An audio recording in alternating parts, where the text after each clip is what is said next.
Hello, everyone. Are we recording? Yes. So I've been going through hieratic rulers still. I'm just running this a lot because it gives me I just like it ever since the Dragon Ruler format, and I can't really stop playing it because it gives you more options. That it's not linear like other decks are. I mean, it sort of is, but you always have an you always have an out to whatever their field is. I don't care how big their field is, but I always can get over it if I have the right cards. The problem was opposed to where before everyone was running hieratics, and you know how long it took everyone to get to where we figured out how to play Dragon Rulers without the babies. Like, it took probably like two to 3 months until people figured out, oh, okay, this is how we play it. We have to main deck maxis, we have to do all this other stuff, and then like the mythics had to figure out, oh, okay, we need to play one of each, and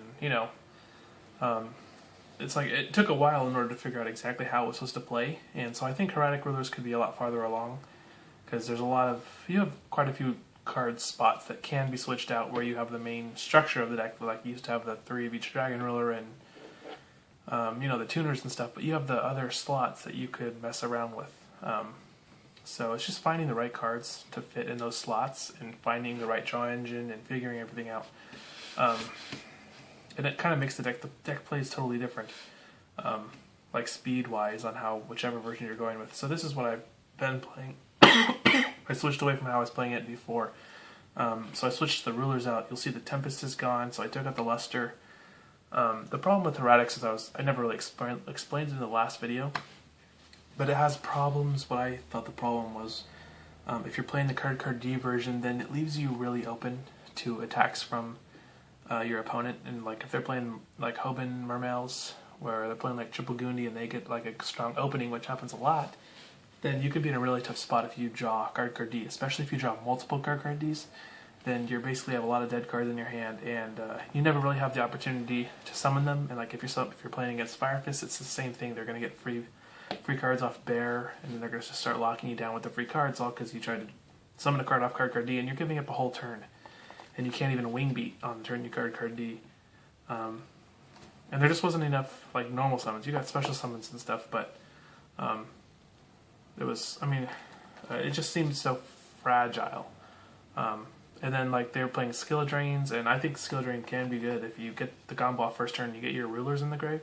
But if you don't have access to a ruler and you have to flip over the Skill Drain prematurely, like if they Valor your Tomb and you don't have a way to get the ruler out, then if you have to play Skill Drain on their turn, then I think the deck dies to Skill Drain if you don't have a ruler in your hand. Yeah.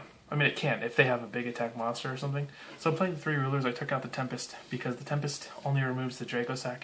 I'm playing stuff for Redox now to counter the weaknesses that cardcar D puts you in. So Redox is actually the one that you get the most out of in this deck. It's easily the one you can summon the most, the one you'll sync with.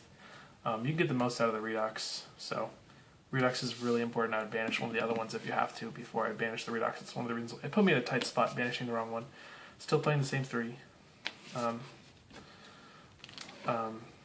So now the normals have been switched because I'm no longer playing the Tempest, and I'm following the theory that when you're activating Reckless, you need to have 1 card plays in case you don't draw a cardcar D, or like you don't draw another, like you have those cards that you draw, like when someone plays a Reckless and then they have their turn and they don't do anything, you basically won because you have 2 turns to try and push because either their cards don't work together or they're missing a combo piece.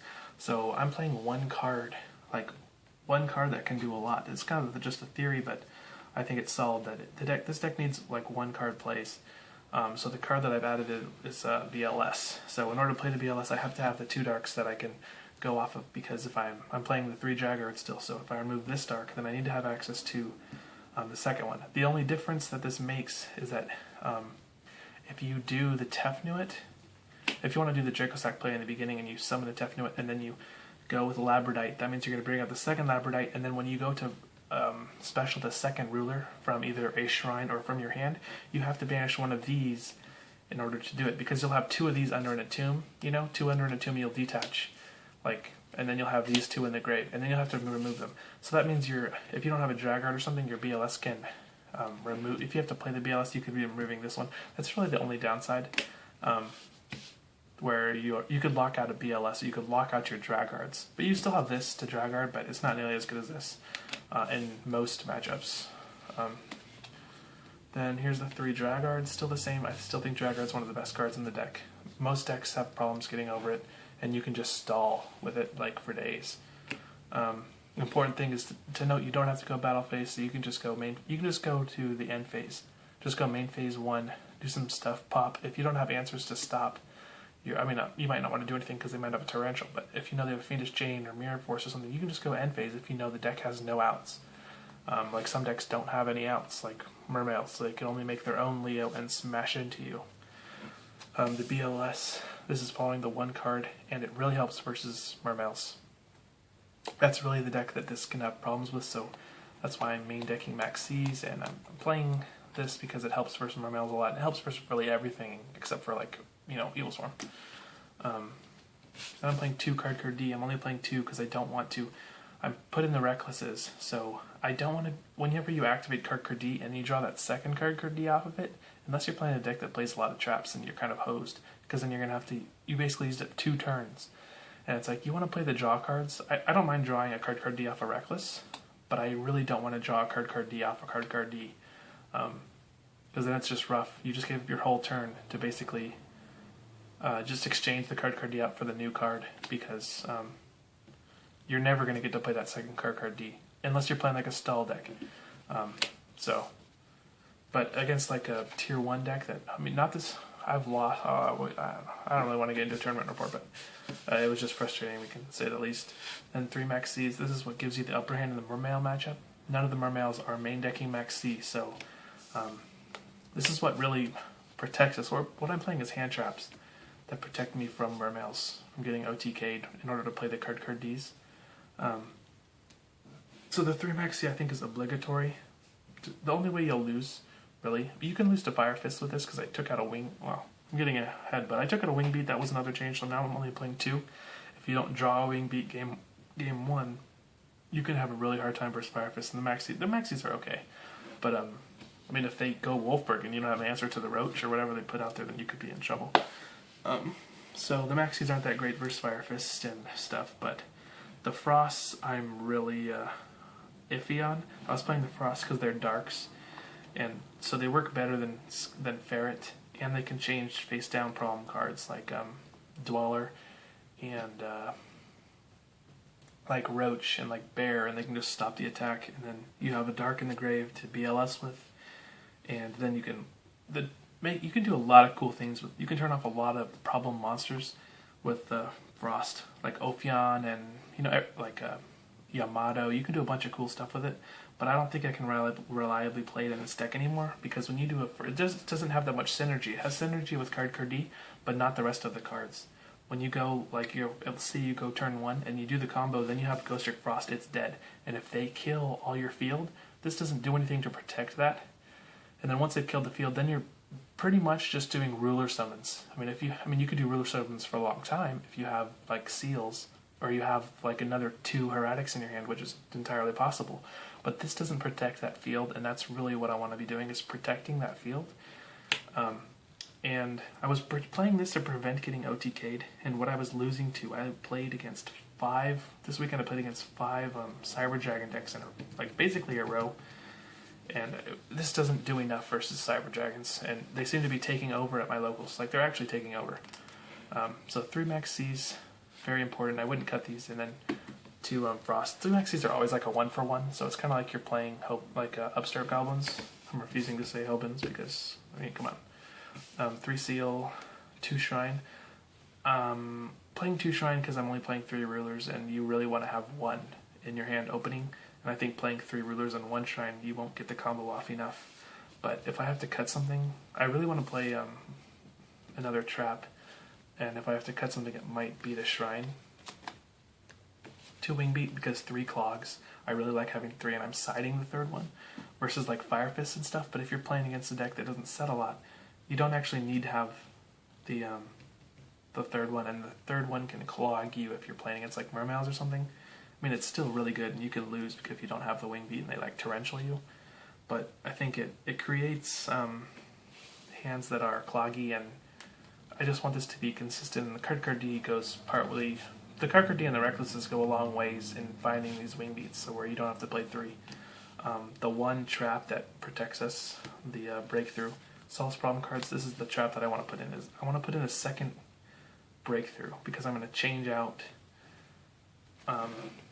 the frost, because the frosts don't have enough synergy. They have synergy with BLS, but that's pretty much it. And turning off problem cards. But I'm assuming that I'm going to lose against an Ophion. I'm not really going to worry about that. So I really want to put in 2 of these rainbows in place of these. I won't worry about the BLS. That's why I have the second Labradite, and I'll just get the darks that way. But these can protect my Tomb from getting destroyed by battle, which is usually how they do it, because they have to get rid of the Draco Sack with an effect if they attack twice or something. So, or they'll use like an honors on the Draco Sack after they, I don't know. So I think I'm going to change these out, and then I want to have protection from effects. So I really want to put in, because these kind of turn off effects indirectly. So I really want to put in a second breakthrough, but I don't know what it is. And then that might clog having those 4 cards that don't do anything. Then playing 3 reckless and 3 seal. The reckless has been really good for me. I wasn't playing it before, and I didn't really like it because it can kind of hurt your turn 1 play. But now that I'm playing cardcar D, that problem doesn't happen as much. So it's really light on the. I think you don't have to really worry about getting OTK'd because you're playing the Ghost Trick Frosts and you're playing the Maxis, but. Side deck, 3 Ferret, a Dyna. I was siding this versus Cyber Dragons. I was actually siding wrong now that I'm thinking about it. Because he just went the Nova and you smash it, and then you just summon the Cyber Twin from the Ferret, and then you just attack twice. So it wasn't really working out. This is the 3rd wing beat. The 2 MSTs, so that's 3. That's definitely enough. So don't trap destruction. The Wong DD Crow. I think this is mandatory, this format. 1 system down. The Wabaku, that was sided. I lost Saturday to Cyber Dragon, so I switched out a card and I put in a Wabaku to help. It still wasn't enough. And then 2 overworked, and then 3 surgeries. This is what I actually should have been siding versus Cyber Dragons, but I wasn't doing it. It didn't occur to me that in case they're taking over, all you really need to do is prevent the Draco Sack. Like, I couldn't do anything with my Draco Sack, I just had to tribute it off so they couldn't use it and just take the pop of the Draco Sack. So I could keep the tokens. But I think I really am gonna decide. I might side Prohibition in here and just so that way I can totally just rape them because they just play slow. If I side Prohibition and DNA Surgery, I should be fine because then I can just Surgery and then they'll have to trap stun in order to take my Draco Sack. Like, they don't have a way to kill the Draco Sack. They can go Pleiades, but the main way they get rid of it is just to fuse it. So if you just call dragons, then they can't do that anymore, and I think that might put me in a good enough spot. Because if I could have kept that Draco Sack on the field, I would have been fine. But you just can't do anything with the Draco Sack versus Cyber Dragon deck. It's just horrible. So that's the only change I would make, is that these 2 winged Karibos. The Maxis are great versus Mermails, and I too owed our best Mermail player. He topped 32 to YCS, so just because I drew the Maxis and he couldn't do anything, and then he didn't draw Maxi on game 2 when he had put him in the main deck, and I drew my Maxi again. So I should try out this deck. It's really consistent. And let me know what you think. Thanks for watching.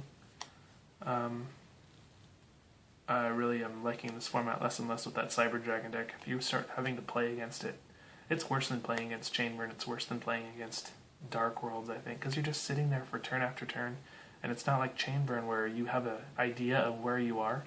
You're just sitting there and they're not doing anything to you until they have the combo. I mean, they can do stuff, but with Hieratics it's just freaking impossible, because you have to make a board and you have to keep everything in defense so they can't Cyber Twin you, because they can just Cyber Twin 2 attack monsters and you'll die.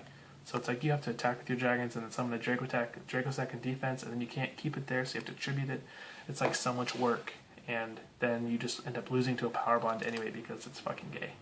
So that's the deck. Let me know what you guys think.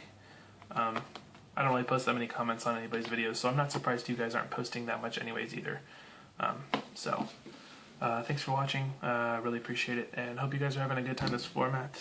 There's a lot of stuff topping, which I really don't like, and I really don't like how Firefists are playing right now with the wolf perks. They're so boring. I think they were a lot more fun to play when you were playing tour guides and the rabbits and the normals. I thought that was great, but now it's so, I just think it's a disgusting, just a boring deck. It's just, it's just so freaking, all the decks are boring. Illusions are boring, Cyber Dragons are boring. Maybe they're trying to fix that with the new summoning, but Mermails are still fun, and this is still fun. It's still a combo deck, and still is combos, and you can still do stuff, and it's still fun to play. So that's why I'm playing this. Everything else just seems boring to me. It just seems one-dimensional. So thanks for watching, guys. I really appreciate it, and I'll talk to you guys next time. Thanks.